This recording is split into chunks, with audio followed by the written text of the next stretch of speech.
Hey, what is going on, guys? Talk Norwich City here, back for another episode of the Norwich City Fanvent calendar, kindly sponsored by Credo Asset Finance. As always, their links will be in the description. Please head over there and check them out. They've really helped me out, and I think it'd be only right for you guys to go and check them out, because without them, this series wouldn't be possible, and I know a lot of you guys are enjoying this series. Now, in today's video, I did have something else planned, a bit more of a fun video.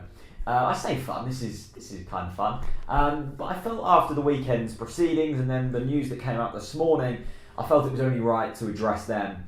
Of course, we drew to Everton, in which was a game of two very contrasted halves. One of the most shambolic, inept performances I've ever seen from Norwich City side in the first half, compared to a slightly less crap second half. And then, of course, this morning, the news that John Ruddy got in a bit of a scrap with someone in Tombland in Norwich, of course, came out. And I thought we need to address these things because there's a lot of negativity currently surrounding Norwich City online. And we're going into a bad place that we don't really want to be.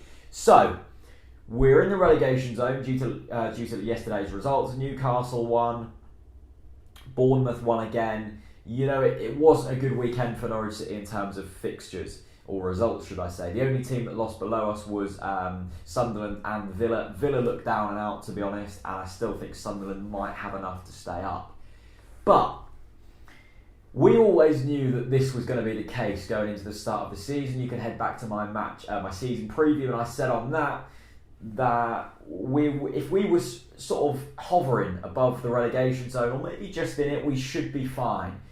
Because, yes, the summer transfer window wasn't great, but I think we learned a lot of lessons from that. We went out with the intention to buy players, we put bids in for players, we nearly got hold of players, and for whatever reason it was, we didn't get them players, mainly because it was the other club's not fault, but it just didn't work out. That happens with transfers sometimes. It is very tricky. It's not just, we want that player, we'll get him if we offer enough money. We offered enough money, the players wanted to come, but then clubs couldn't then find replacements. Now, when you get in that situation, it's very tough to then go out and get someone else. I mean, we then went out and got Matty Jarvis, who unfortunately got injured, but that was a fantastic loan sign. Not anyone thought that was going to happen. No one really wanted it to happen. It did happen, and he really hit the ground running and unfortunately got injured. The effort was there in the summer, and the money was there in summer. Now, if we don't sign players this January, I think we're going to be going down. I think I'd be very optimistic and very unrealistic to suggest that we could stay up with this current squad. I think we've got some good players. I don't think we've got any great players, and I think we've got a fantastic manager who can get the best out of these players. But at the end of the day, the Premier League has changed a lot since that first season under Paul Lambert, when we literally just stayed up because we worked well as a team and didn't make individual mistakes and just really gave 120% for the team. We're all working as a team at the moment, and we're all putting in the effort required, but the individual mistakes are there. And them individual mistakes are there because we just aren't good enough. The players we've got aren't good enough, and that's not being harsh. You know, I love all of the players, but when push comes to shove, you need Premier League quality. We don't have that Premier League quality. We've got a few players with it. Brady, for one. Redmond, on his day, he's been very inconsistent of recent weeks. That's about it, to be honest. And, you know, we need to go out and sign players. A combination that I don't like is when you've got gaps in the squad and money in the bank. That shouldn't be a combination or a relationship that ever happens in football. Mo was talking to me about this from Arsenal Fan TV. He said Arsenal haven't improved because they've always got money in the bank and gaps in the squad. That should not happen.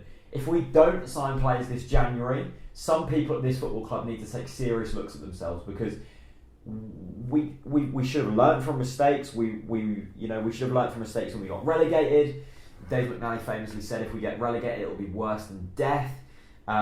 We should have learned from our mistakes from the summer, and we need to really implement and find the alternative for their mistakes in this January, because this is one of the biggest transfer windows in Norwich City's history. If we stay up this season, we will get a big pay packet, and then we can start to consolidate in the Premier League. And I think something we're scared of, and the reason we're not really splashing the cash that we've got, is because of this whole Ricky Van Wolfswinkel deal, that we're suddenly scared of signing big players.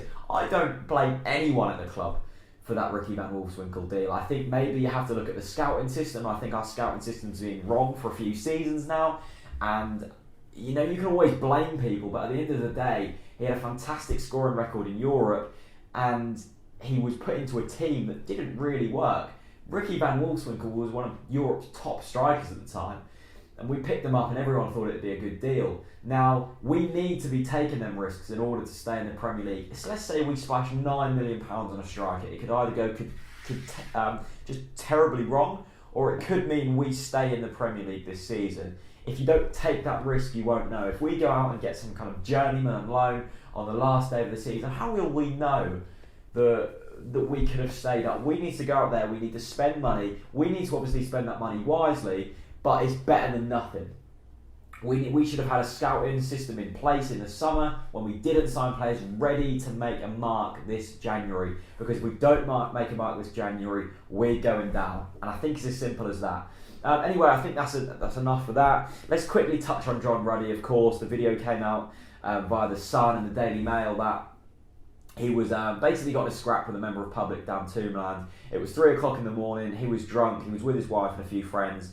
I don't see anything wrong with going out and socialising, but the fact that he's putting himself in these situations is slightly worrying for me. John Ruddy clearly isn't in a great mental state at the moment. He's been dropped from the first team. You know, he hasn't really had a good couple of seasons with Norwich City in terms of mental edge and everything. I just don't understand why John Ruddy is out at 3 o'clock in the morning. Yes, of course, these guys are only human. These guys need to socialise, but when you've just been dropped from the Norwich City squad and you're not in the best mental state, I don't think the surroundings of Tombland, full of drunk people, is the best solution. And you saw how it ended. It ended nastily. You know, John Ruddy was apparently throwing punches, left the guy, you know, to bleed, and it just puts the club in a really bad light. And it's just so stupid. It's just so stupid. We don't need this at the football club. We're in a really tough situation right now. And when you've got your goalkeeper who's had England appearances and should be a trained professional going out and beating people up, what is that?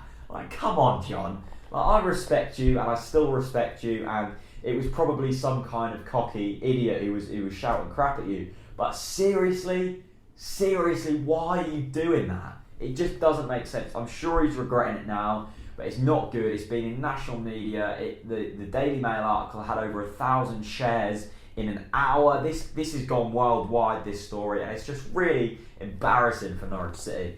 But at the end of the day, I still respect Declan Rudd. I love Declan Rudd. I still respect John Ruddy for what he's done for this football club.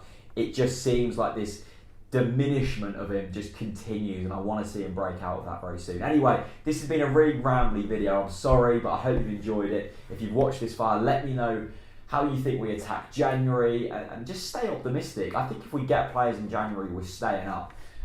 So thanks for watching this video. A big thank you to Credo Asset Finance for sponsoring this series, and as always, I'll see you in the next video. Peace out.